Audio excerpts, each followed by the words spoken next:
വന്യമൃഗങ്ങളുടെ ആക്രമണം രൂക്ഷമായ ചിന്നക്കനാലിൽ പ്രദേശവാസികളുടെ സുരക്ഷ ഉറപ്പാക്കുന്നതിന് പ്രത്യേക റാപ്പിഡ് റെസ്പോൺസ് ടീമിനെ നിയോഗിക്കുമെന്ന് വനം വകുപ്പ് മന്ത്രി ഷിബു ബേബി ജോൺ.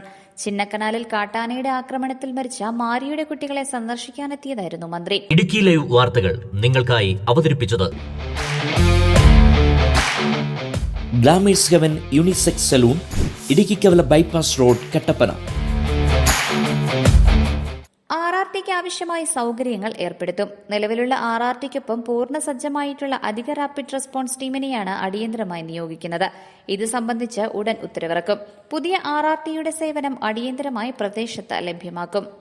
മനുഷ്യ വന്യജീവി സംഘർഷ ലഘൂകരണം വളരെ സങ്കീർണമായ പ്രശ്നമാണ്. ശാശ്വത പരിഹാരം സംബന്ധിച്ച് കൂടുതൽ ചർച്ച നടത്തി തീരുമാനിക്കും. ഹൈക്കോടതി നിയോഗിച്ച പ്രത്യേക വിദഗ്ധ സമിതിയുടെ ശുപാർശ സംബന്ധിച്ച് പരിശോധിച്ച് നടപടി സ്വീകരിക്കും. ഹൈക്കോടതിയെ പ്രായോഗിക വശങ്ങൾ അറിയിക്കും. ജനവാസ മേഖലയിൽ 18ലധികം ആനകളുണ്ട്.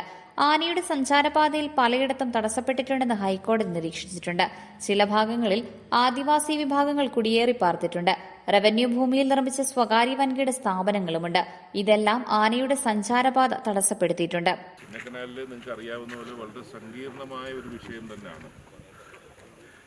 ഈ പഴയ കാലത്തെ കുറിച്ച് പോയി ചെറിഞ്ഞിട്ടൊന്നും കാര്യമില്ല. ഹൈക്കോടതിയുടെ നിരീക്ഷണത്തിൽ തന്നെ സ്ഥിരം പ്രശ്നബാധിത മേഖല എന്നുള്ള നിലയിൽ ഹൈക്കോടതിയുടെ നിരീക്ഷണവും അതിൻ്റെ കമ്മിറ്റിയുടെ ശുപാർശകളും എല്ലാം നമ്മുടെ മുമ്പിലുണ്ട്. ഇത് ഞാൻ വീണ്ടും ആവർത്തിക്കുന്ന വളരെ സങ്കീർണമായ ഒരു വിഷയമാണ് ഇവിടെ നിലനിൽക്കുന്നത്. ഇത്രയും ഒരു റവന്യൂ ഭൂമിയിൽ വലിയ ജനവാസമുള്ള മേഖലയിൽ ഏറെക്കാലമായി 18ഓളം ആനകൾ ആണ് ഇവിടെ നിൽക്കുന്നത്. ആനയുടെ സഞ്ചാരപാത പലയിടത്തും ബ്ലോക്കായിട്ടുണ്ട്. അത് ഹൈക്കോടതിയിൽ നിരീക്ഷിച്ചിട്ടുണ്ട്. എന്നാൽ ഇപ്പോഴത്തെ പശ്ചാത്തലത്തിൽ ശാശ്വത പരിഹാരം വീണ്ടും എന്ത് എന്നുള്ളതിനെക്കുറിച്ച് ഞാനിപ്പോൾ തന്നെ നിർദ്ദേശം കൊടുത്തു. ഇവിടെ ഫെൻസിങ്ങിൻ്റെ ആവശ്യം വരുന്നു.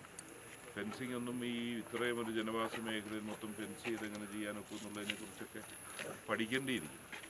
അത് നാട്ടുകാരെയും കേട്ട് ഉദ്യോഗസ്ഥരെയും കേട്ടിട്ട് നമുക്കൊരു പരിഹാരത്തിലേക്ക് പോകാം. ഇപ്പോൾ അടിയന്തരമായി ചെയ്യാനൊക്കുന്നത് ഇവിടെ സ്ഥിരമായി ഇതൊരു യാഥാർത്ഥ്യമായി തിരിച്ചറിഞ്ഞുകൊണ്ട് ഫുള്ളി എക്വിപ്ഡ് ആയിട്ടുള്ളവരെ അഡീഷണൽ RRT അതിപ്പോൾ തന്നെ ഉത്തരവിറക്കുന്നതായിരിക്കാം. ആ RRTയുടെ പ്രവർത്തനവും സേവനവും കൂടെ ഈ പ്രദേശത്ത് അടിയന്തരമായി ചെയ്യും. ബാക്കി വരും ദിവസങ്ങളിൽ ചർച്ച ചെയ്തിട്ട് എന്താണ് ശാശ്വത പരിഹാരം എന്നുള്ളത് ഒന്നുകൂടെ പരിശോധിക്കാം.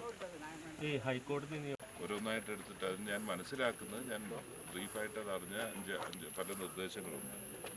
അത് എത്രത്തോളം സർക്കാരിന് അത് ചെയ്തെടുക്കാൻ ഒക്കും എന്നുള്ളത് പരിശോധിക്കേണ്ടിയിരിക്കുന്നു. ബേസിക്കലി ഇതിൻ്റെ കോറിഡോർ, ഇതിൻ്റെ സഞ്ചാരപഥം തടസ്സപ്പെട്ടതാണ്. അവിടെ ട്രൈബൽ റീസെറ്റിൽമെൻ്റ് ഉണ്ടായിട്ടുണ്ട് ചില ഭാഗങ്ങളിൽ. അതിനുശേഷം സ്വകാര്യ റവന്യൂ ഭൂമിയിൽ തന്നെ നിർമ്മിച്ച ചില വൻകിട സ്ഥാപനങ്ങളുണ്ട്. ഇതെല്ലാം ഇതിൻ്റെ സഞ്ചാരപഥത്തെ തടസ്സപ്പെടുത്തിയിട്ടുണ്ട്. പ്രായോഗികമായിട്ട് അങ്ങനെ ഒരു നിർദ്ദേശം ആരുടെയും കയ്യിലുണ്ടെങ്കിൽ പറഞ്ഞോ, നമുക്ക് പരിഗണിക്കാം.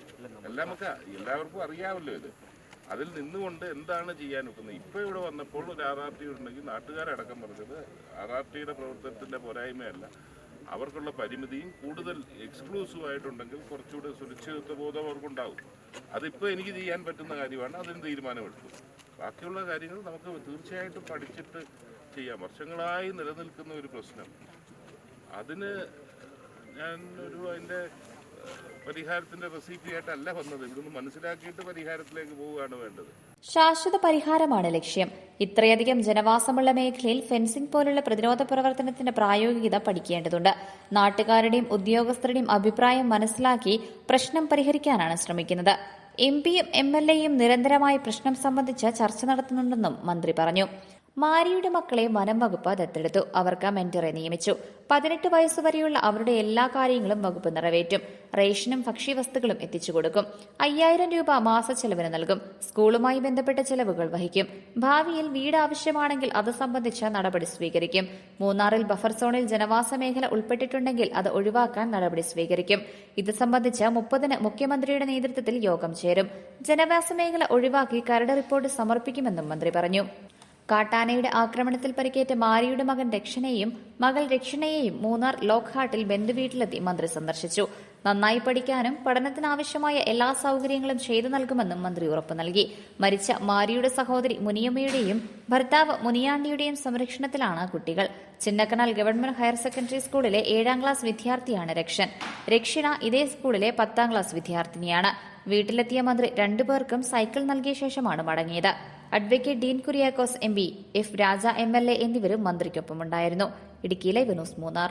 ഇടുക്കി ലൈവ് വാർത്തകൾ നിങ്ങൾക്കായി അവതരിപ്പിച്ചത് ഹൈറേഞ്ചിന്റെ സൗന്ദര്യ സങ്കല്പങ്ങൾക്ക് ചാരുതയേകി ഇനി മുതൽ കട്ടപ്പനയിൽ ഗ്ലാമേഴ്സ് ഹെവൻ യൂണിസെക്സ് സലൂൺ. സൗന്ദര്യവും ആത്മവിശ്വാസവും ഇനി Glamours ഹെവനിലൂടെ.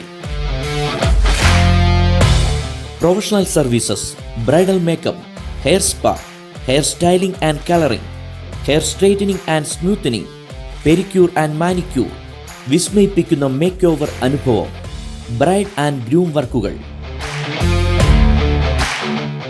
ഗ്ലാമേഴ്സ് Heaven unisex salon, Idukkikavala bypass road, Kattappana.